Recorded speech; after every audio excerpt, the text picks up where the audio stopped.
आजच्या या कैलासवासी छगवाई लिंबाशेठ दादा नागरगोजे मातृत्व सामाजिक प्रतिष्ठान मानूरचे सर्वा लिंबाशेठ दादा नागरगोजे प्रतिष्ठित उद्योगपती, त्यासोबत या शाळेचे मुख्याध्यापक जे काही कारणामुळे इथे उपस्थित राहू शकले नाही आणि ज्यांचं मार्गदर्शन आम्हाला 10वी नंतर लाभलं होतं असे आमच्या गावचे श्री अंकुश शिंदे सर, या शाळेतले सर्व शिक्षक वृंद, आमच्या या प्रतिष्ठानचे मार्गदर्शक श्री बडे सर, PSI बडे सर, आमचे मित्र कैलास तुपे सर, दिनेश पाखरे सर, लोमटे सर आणि या NGOचे इतर सर्व सदस्यगण, आपल्या या शिरूर तालुक्यातील सर्व शिक्षक वृंद, सर्व विद्यार्थी मित्र आणि या शिरूर गावचे सर्व ग्रामस्थ, आपल्या या कार्यक्रमाचा परिचय आतापर्यंत आपल्याला दिलेला आहे मान्यवरांनी. मी तुम्हाला थोडक्यात एवढंच सांगू शकेल की हा कार्यक्रम आपण का राबवला आणि भविष्यामध्ये या राबवण्याची भूमिका काय आहे. तर याचं जे बीजारोपण झालेलं आहे तर ते मानूर इथं झालेलं आहे आणि याचं बीजारोपण असं झालं आहे की आमच्या शाळेतले जे टॅलेंटेड विद्यार्थी होते, गुणवंत विद्यार्थी होते, तर त्यांना दादांनी असा एक प्लॅटफॉर्म उभा करून दिला की आमची आर्थिक मदत तुम्हाला असेल, तुम्ही फक्त पुढे व्हा आणि सर्व विद्यार्थ्यांचं कल्याण कसं होईल त्या दृष्टीने पहा. आणि सर्वप्रथम आम्ही या NGO मध्ये निवडलं ते शिक्षण क्षेत्र. त्याचं एक तुम्हाला 2 उदाहरणं सांगतो उत्तम. आता तुम्ही फार लहान आहेत, तुमच्या एवढेच आम्ही होतो, आम्ही जिल्हा परिषदमध्येच होतो मानूरला, आम्हाला या स्पर्धा परीक्षेचं काही महत्त्व माहीत नव्हतं. तुम्ही विचार करताल इतक्या लांबून आणलंय, 3 तास बसवलंय, आणखीन 1 तास बसवताय, काय संध्याकाळी इथं जीवन जायचं की काय, असा विचार तुमच्या मनात आलेला असेल.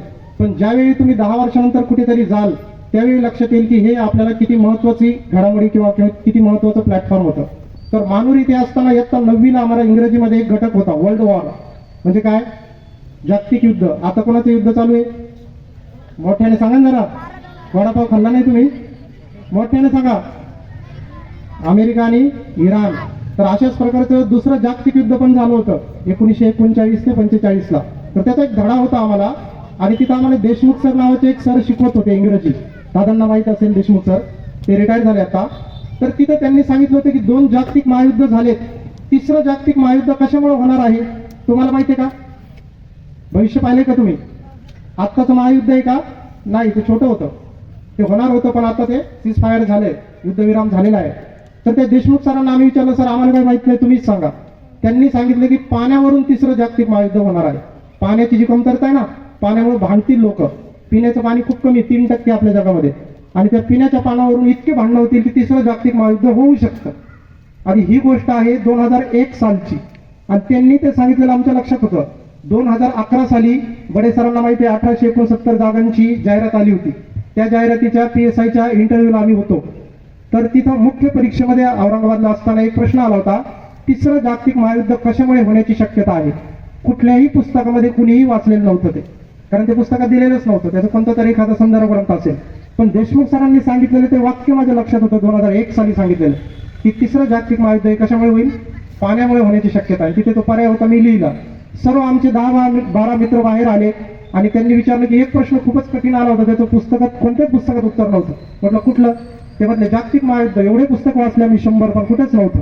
मी म्हटलं माझ्याजवळ उत्तर होतं त्याचं. म्हटलं कोणत्या पुस्तकात वाचलं? म्हटलं देशमुख सरांच्या पुस्तकात वाचलं. तर ही 10 वर्षानंतरची घटना आहे. मग तुम्ही जे आज घेताय ना स्कॉलरशिप, त्याचं आज महत्व करणार नाही, पण तुमच्यातलेच कितीतरी अधिकारी होऊन इथं येतील, दादांना भेटतील, तुमच्या शाळेचे मुख्याध्यापक शिंदे सर जिथं कुठे असतील त्यांना भेटतील, तुमच्या शाळेतल्या ज्या शिक्षकांनी तुम्हाला घडवलंय, ज्या शिक्षकांनी तुमच्यासाठी जीव ओतलाय, तुमच्यासाठी अभ्यासक्रम ते पूर्ण करून घेतायत आणि त्याच्यासोबतच तुमचं स्कॉलरशिप पण घेतायत, तर पुढे त्याच शिक्षकांचे तुम्ही अधिकारी होताल विद्यार्थी आणि त्यावेळी त्यांना खरा आनंद भेटेल. म्हणून शिक्षक बंधूंना पण माझी विनंती आहे की स्कॉलरशिप ही वेगळी परीक्षा नाहीये, तर ती अभ्यासक्रमातलीच एक परीक्षा आहे. फक्त अभ्यासक्रम म्हणजे एक फुलं आहेत आणि स्कॉलरशिपची परीक्षा म्हणजे एक मध आहे. त्या फुलातनं तुम्हाला तो मध काढायचा आहे आणि उद्या जे अधिकारी होणार आहेत ते सर्व अधिकारी यातनंच होणार आहेत. आणि जेव्हा तुम्ही डायरेक्ट MPSC किंवा UPSCचा अभ्यास करता त्यावेळी तुम्हाला माहित नसतं अभ्यासक्रम काय आहे. हाच अभ्यासक्रम आहे, फक्त तिथं जाऊन ते मोठं होतं. जिथं छोटं वर्तुळ असेल तिथं मोठं वर्तुळ असतं. आपल्या तालुक्यातला एक गोविंद नावाचा विद्यार्थी आहे माझा, म्हणजे आतापर्यंत 1 लाख विद्यार्थी MPSCचे असे आहेत की ज्यांनी माझी पुस्तकं आजपर्यंत वाचलेले आहेत. म्हणजे सगळ्या मोठ्याच मुलांची पुस्तकं मी लिहिलेली आहेत. पण एक मानूर गावचं माझं काही देणं आहे, या अर्थी दादांना स्वतःहून आम्ही जॉईन झालो की दादा तुम्ही आमच्यासाठी प्लॅटफॉर्म उभं करून द्या आणि आमच्याकडे जे काही आहे ते आम्ही देण्याचा प्रयत्न करू. कारण समर्थ रामदास स्वामींनी दासबोध मध्ये सांगितलंय, जे जे आपणासी ठावे तेथे इतरांशी सांगावे, शहाणे करून सोडावे सकळ जन. एवढाच आमचा एक उद्देश आहे त्याच्या पाठीमागे. आणि त्या गोविंदनं काय केलं, तो तुमच्यापेक्षा खूप कच्चा विद्यार्थी होता. तुम्ही म्हणता ते बटाटा विद्यार्थी. त्याला गुणाकार येत नव्हते मित्र, त्याला गुणाकार येत नव्हते. कितवीला असताना डीएड झाला तेव्हा त्याला गुणाकार येत नव्हते. 5वी 6वीला नाही, 12वी झाली आणि नंतर तो डीएडला लागला. शिक्षक होणार आहे तो 1 वर्षाने, त्याला गुणाकार येत नव्हते. आणि त्याच्यामध्ये एकच गोष्ट होती, जिद्द. तो हुशार नव्हता, फक्त जिद्द होती तुमच्यासारखी. तुमच्यातले बहुतांश विद्यार्थी ना खूप हुशार नसतात, पण ते ठरवतात मला हे बनायचं म्हणजे बनायचं, काहीही करून एनी हो. त्याने काय केलं, तो माझ्याजवळ आला. सर म्हटलं मला पोलीस होण्याची फार आवड आहे. कारण त्याच्या वर्गामध्ये 40 विद्यार्थी होते, त्यातल्या 15 मुली होत्या आणि 25 मुलं होते. त्यांनी 24 मुलाला हाणलं होतं चांगल्या प्रकारे बीड स्टाईलने. एकही मुलगा सोडला नव्हता की त्याला हाणलेलं नाही त्यानं. आणि म्हणून त्याला नॅचरली काय व्हायचं, पोलीस. कारण त्याचा तो टॅलेंटच ते होते की मला पोलीस बनायचं आणि त्याच्यामध्ये चांगलं काम करायचं. पण हरकत नाही, अभ्यास कर. पण त्याचा जो अभ्यास कुठं होता, गुणाकारच येत नव्हते ना, अभ्यास कसा करणार. नीट ऐका, तुम्हाला पुढे येणार आहे का मी. मग तो म्हटलं सर मी काही करून अभ्यास करतो, 5-10 मिनिटांमध्ये आपलं ट्रॉफी वितरण होणार आहे. ट्रॉफी तर तुम्हाला भेटेलच, पण हे शब्द पुन्हा भेटणार नाही, ते घेऊन जा, डोक्यात ठेवा. मग तो आला, त्याला सांगितलं सुरुवात कर, तू होशील नक्की, फक्त तू सुरुवात तर कर. सुरुवात केली त्यांनी. महिना 2 महिने अभ्यास केला, 3 महिने अभ्यास केला. त्याला एकच गोष्ट सांगितली मी या पुस्तकाचं हे पान सांगितलं तर तेच वाच, जे सांगितलेलं नाही ते वाचू नको. त्याने तो विश्वास ठेवला त्याला आणि विश्वास ठेवून त्याने अभ्यास केला. आणि नंतर काय झालं, 3 महिन्यानंतर रत्नागिरीला एक जाहिरात निघली पोलीस भरतीची. पोलीस माहिती आहे ना, किती पास लागतं पोलीस व्हायला. हा बघा, ते अशा हुशार विद्यार्थीने, तिला आत्ताच माहित आहे. तुम्हाला पण माहित पाहिजे एमपीएससी काय असते, अधिकारी काय असतात. तर त्यानं 12वी नंतर डीएड झालं. डीएड नंतर त्यानं 3 महिने अभ्यास केला आणि त्याचं फिजिकल शारीरिक इतकं उत्तम होतं की त्याला 100 पैकी 100 गुण पडले फिजिकलला. फक्त लेखीला कमी गुण पडत होते कारण गुणाकारच येत नव्हता. आणि नंतर त्याला 90 मार्क पडले त्या लेखीमध्ये. इतका चांगला अभ्यास केला त्याने आणि रत्नागिरी जिल्ह्यामध्ये तो पहिला आला. त्यानंतर त्याचा आत्मविश्वास आता वाढला, कारण एक पोस्ट मिळाली, पगार चालू झालेला आहे. आणि मग त्याने सांगितलं की सर पोलिसामध्ये खूप काम असतं, दिवसरात्र पळावं लागतं, मला दुसऱ्या क्षेत्रात काहीतरी करायचं. कारण विश्वास वाढला ना, आता मी काहीतरी होऊ शकतो. मला हरकत नाही, तोच अभ्यासक्रम आहे, फक्त थोडासा डीप मध्ये जावं लागेल.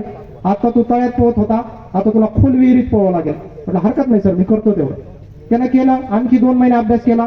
पोस्टल असिस्टंट नावाची पोस्ट असते, पोस्टामध्ये बसतात ना ते, लिखाण काम करतात. तर त्याचा त्यानं अभ्यास केला. रत्नागिरीहून सिंधुदुर्गला 2 महिन्यामध्ये त्याचं सिलेक्शन झालं. बघा, दुसरी पोस्ट त्याच वर्षामध्ये, त्याच वर्षी. मग तो म्हटला की सर पोस्टल असिस्टंटमध्ये सुद्धा खूप काम आहे आणि ती क्लास 3ची पोस्ट आहे, ते काय मला एवढं जमत नाही. मग तो म्हटलं आणखी मला अभ्यास करायचा, PSIचा अभ्यास करायचा. फौजदार माहिती ना, पोलीस पेक्षा वरचा फौजदार. मग त्याला सांगितलं की पुण्याला जा, 1-1.5 महिना अभ्यास कर. इथे त्यांनी क्लास केले आणि 6 महिने खूप उत्तम अभ्यास केला. आणि आमच्याच सोबत त्याने मुख्य परीक्षा दिली. तुम्हाला आता जो प्रश्न सांगितला ना मी महायुद्धाचा, तीच ती परीक्षा 2011ची. आणि असं झालं की मला फिजिकलची तेवढी तयारी करता येत नव्हती, कारण मला लेखीला चांगले मार्क पडायचे.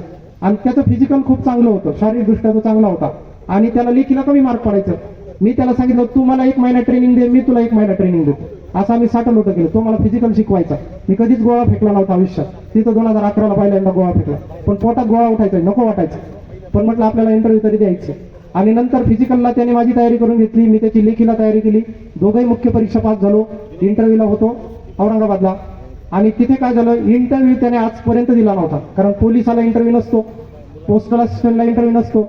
आता फौजदारचा इंटरव्ह्यू म्हटल्यानंतर त्याला थोडंसं थरथर व्हायला लागलं की कसं देऊ मी. त्याने आयुष्यात कधी इन केलेली नव्हती आणि इन करण्याला तिथे मार्क्स असतात, बूट घालण्याला मार्क्स असतात. मग त्याने केलीच नव्हती. त्याला म्हटलं गोविंद तुला इन करावी लागेल. म्हटलं सर काही करतो, म्हणजे इन करणार नाही, गावाकडचं आहे, मी कधीच आयुष्यात इन केलेलं. म्हटलं अर्धा तास कर, तुला गावाकडचे कुणीच पाहणार नाही इथे. मग बाथरूम मध्ये नेलं त्याला, माझा बेल्ट दिला, इन करायला लावली. आता दुसरा प्रॉब्लेम, तो आपली गावाकडची कोल्हापुरी चप्पल घालून आला होता आणि जे त्याने फिजिकल मध्ये शूज घातले होते ते फाटके तुटके होते. आणि तेच बुट घालून कसं जाणार होतो इंटरव्ह्यू समोर. तिथे खूप मोठे मोठे अधिकारी होते, DYSP होते, MPSCचे सदस्य होते. त्याला म्हटलं असं नाही चालणार आहे, काही प्रोटोकॉल असतात. मग तो म्हटलं सर माझ्याकडे बुट तर नाही, कोल्हापुरी चप्पल चालते का. म्हटलं काही बी कसं बोलतो तू, कोल्हापुरी चप्पल चालत असते का इंटरव्ह्यूला. त्यानंतर त्यानं काय केलं, म्हटलं सर मी काय बुट घालणार नाही, माझं बूट नाही. म्हटलं एक काम कर, माझे बुट तू घाल, कारण तुझ्या नंतर माझा इंटरव्ह्यू आहे, तोपर्यंत तू बाहेर येशील. आणि नाही आला तरी मी कुणाचे घे. मग त्याचा चप्पलचा नंबर होता 8, माझा 9 नंबर. त्याला काय ते बुट येईना. मग त्याला सांगितलं तुझी फाईल आण इकडे. त्याची फाईल फाडली मी आणि त्याचे पुठ्ठे केले असे छोटे छोटे तुकडे आणि त्याच्या टाचेकडे असं टोचलं. त्याला सांगितलं असं चालायचं, फार पायवर उचलायचं नाही, नाही तर तिथंच बूट बाहेर पडेल तुझं आणि सगळ्या सदस्यासमोर तुला मार्क 0 देऊन टाकतील तिथे. आणि नंतर तो म्हटला सर हे खूप अवघड गोष्ट आहे. म्हटलं काय अवघड नाही, आता तू इन केली, फक्त शूज घाल, तुझं नक्की सिलेक्शन होणार आहे. कारण तुझं फिजिकलला चांगले मार्क्स पडले, लेखीला खूप चांगले मार्क्स पडले, तू फक्त एवढं कर, फक्त अर्ध्या तासाचा प्रश्न आहे. त्याने ते बुटं घातले, व्यवस्थित गेला आणि रात्री 3 वाजेपर्यंत त्याची इंटरव्ह्यूची तयारी करून घेतली होती मी, काय काय करायचं ते. आणि तशाच प्रकारचे त्याला खूप चांगले प्रश्न विचारले. 75